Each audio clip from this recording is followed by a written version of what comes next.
Kevin Hogan, welcome to 7:30. Thank you, Sarah. David Littleproud dumped Barnaby, Joyce and Michael McCormack today while saying his new shadow cabinet's all about generational change, but you're all the same age or older, so what's really going on here?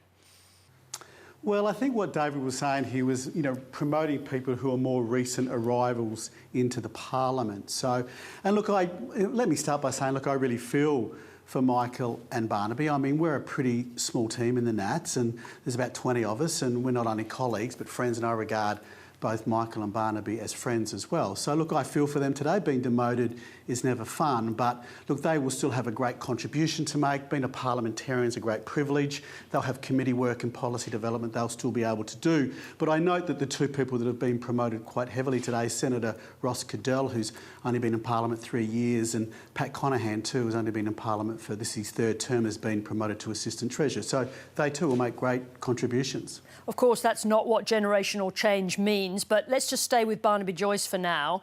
He says the new positions are all for people who voted for David Littleproud in the leadership contest. So is this just raw politics?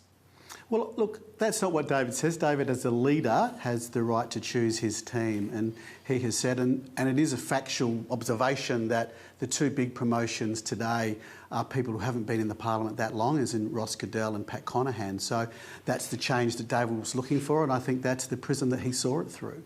But isn't dumping Barnaby Joyce from the shadow cabinet likely to destabilise the Nationals and perhaps in turn also the coalition? Well, look, I don't see it that way either. I mean, Barnaby, is a passionate guy. He has strong beliefs and strong values. He will still make, I think, a great contribution. And look, I look forward to that. But look, certainly today there's people who've been promoted and people being demoted. And it's a tough day. And as I said, that's happened across all the major parties in the last week or so. Now, how much has David Littleproud damaged his standing as leader by trying to negotiate an exemption to shadow cabinet solidarity without taking it to the party room first?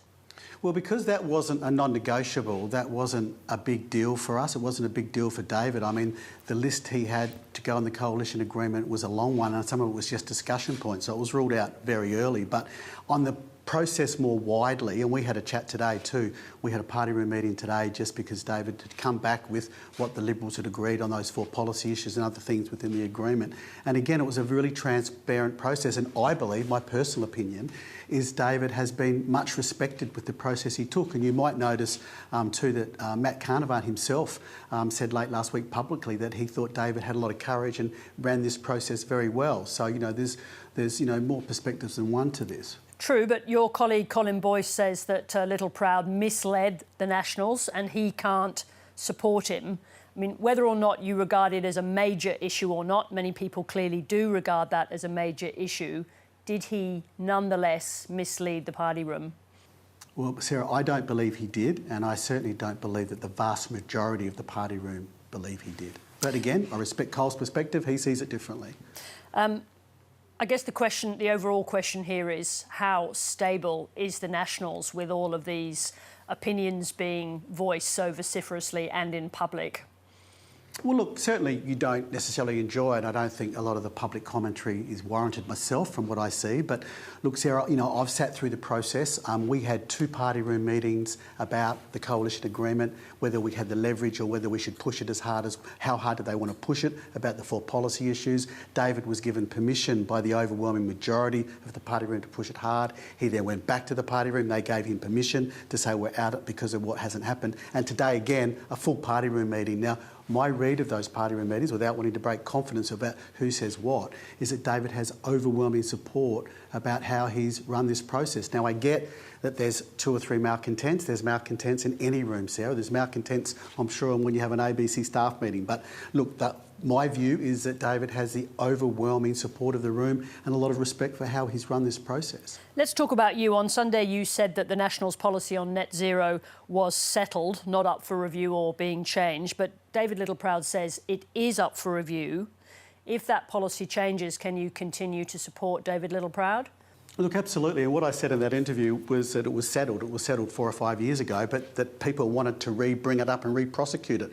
I said that almost in the next breath, and I look forward to that. Parliament's change, new members come and go. There's a strong will in the room to re-prosecute it, to look at it, to discuss it, and I look forward to that process. It's a really important issue, and we'll always look at it through the prism of regional Australia, and we'll undergo a lengthy process. It won't be a whiplash overnight thing that we'll do, but we will re-prosecute it and look at studies and bring in more information and updated data and rediscuss it. So it's not of vital importance to you that policy remain in place? You'd be happy for a review to overturn it as Nationals policy? Well, I'd be happy to review it, to look at the decision we've made, look at new data, look at it through the perspective of regional Australia. Yeah, but the question is, are you also happy for the policy to change or not? Well, I don't think you go into a policy review being closed-minded and saying you're never going to change your opinion on how we deal with an issue. Now, it might be, I'm not saying, necessarily you narrow it down to one statement, but I am certainly happy to review the policy, to get updated information, to look at it through the prism of regional Australia. We haven't had a really in-depth discussion on this issue for 4 or 5 years now, and I'm very open-minded to how we look at it, what are some of the ramifications, what are some of the solutions that maybe we haven't looked at before. All right, let's see what happens next. Kevin Hogan, thank you very much indeed for joining us today. I appreciate it. Thanks, Sarah.